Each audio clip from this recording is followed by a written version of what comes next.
Stay. It's you? Of course it's me. Open the door. That ain't your brother.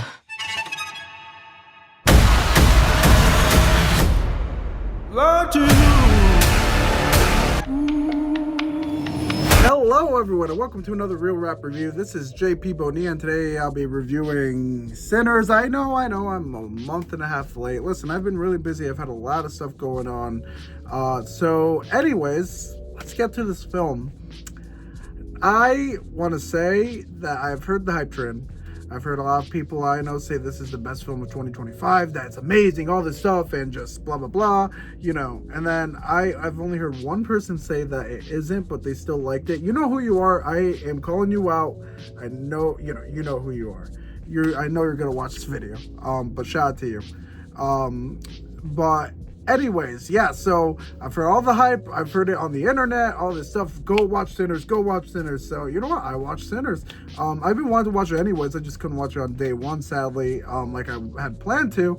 But here we are. We're finally here with a review. So, with that said, what do I think of it? Well, I loved it, guys. I'm on the hype train. I'm just gonna say it. This movie is fucking phenomenal. Pardon my language. It is just that awesome. Sinners, it is fantastic. First, let's talk about director. Ryan Coogler. He is the director of Sinners. You guys might know him best for his other films, Creed, Fruitvale Station, and Black Panther, and Black Panther Wakanda Forever. So, and those last two are the ones that he's pretty much the most known for. And I love those movies. This man has not missed with me at all. I have loved and enjoyed all of his movies. He's a fantastic director in my opinion, and he continues to show it with Sinners. I know I'm kissing his ass, but listen, he's just one of my favorites out there. I just really love Creed a lot. I love all of them, but Creed is probably my favorite out of all of them because he did a fantastic job with that. So yeah, with that said, this movie should not work.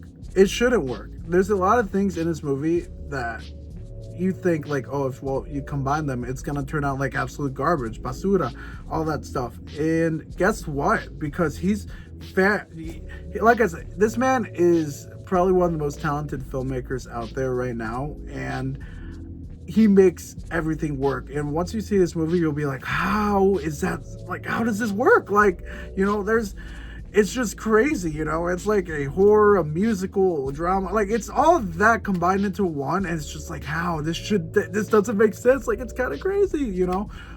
So yeah, I really loved that. That was amazing. That was awesome. It just was really cool to see, you know, just so many different influences.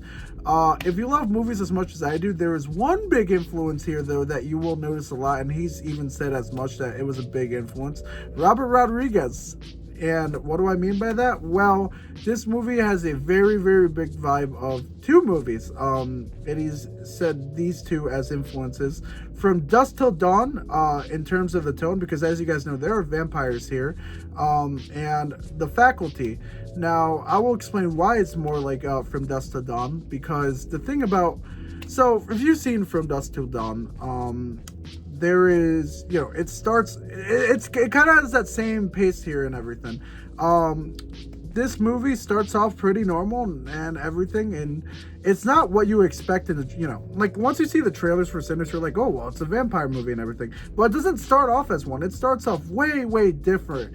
And it's just, you know, then you see a transition to a vampire movie. It's like, how? Like, how did it transition so freaking well? And that's what From Dusk Till Dawn was like too, where the beginning, it's like, whoa, you know, like, this is probably a movie about like bank robbers or, you know, what, criminals, all that stuff on the run and everything. And then all of a sudden, bang, vampire. And it's like, whoa, wait, I didn't expect it to go this way. What the hell? Same thing here. I guess like it kind of gets ruined by the trailer, to not have that plot twist of vampires. But I guess like the plot twist is that it doesn't begin like as a movie about vampires. So yeah, there's a lot of influences here too, like Irish folk and jazz and all that stuff. Like, a lot of musical influences here, and that was really cool to see. I really enjoyed that aspect also. The sound design was amazing. The movie was beautifully shot. Like I said, fantastically written, directed. It was just a great movie. The cast does a great job also. I really like the story.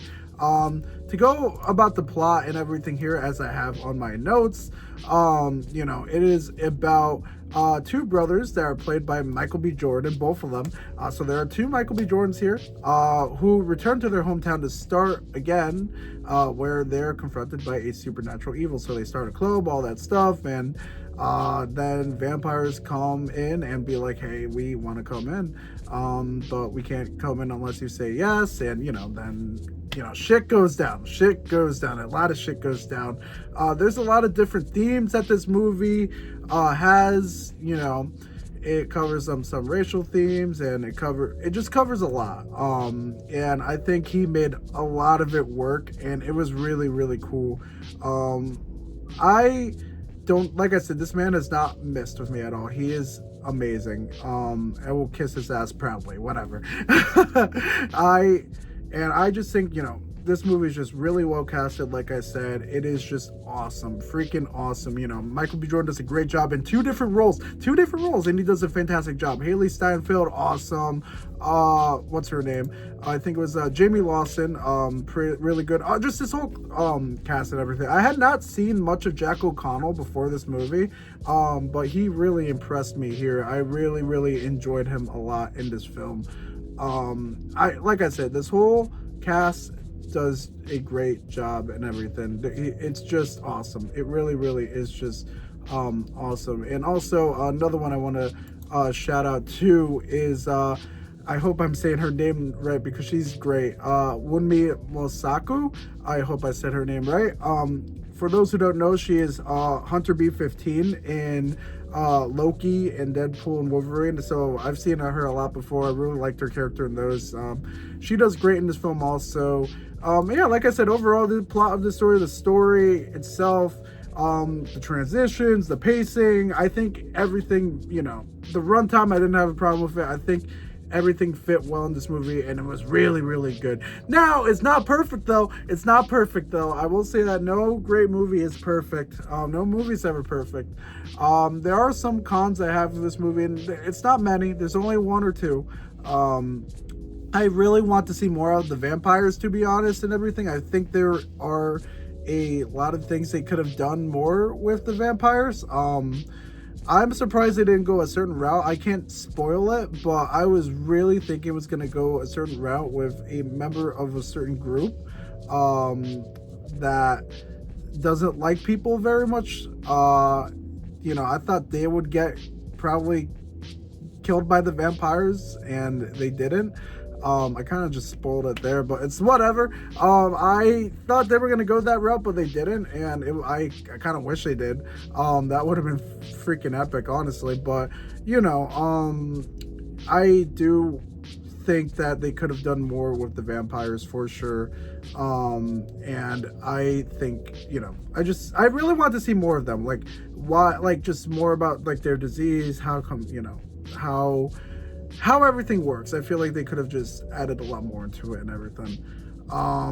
And I do wish that, see, I have to spoil that part. There's a certain thing in the ending where I wish we did get to see a little bit of it earlier on, but I guess it would like kind of spoil the ending. And then also there are Native American vampire hunters in this film that we're shown, but then they just never show up again, and like that kind of bothered me too.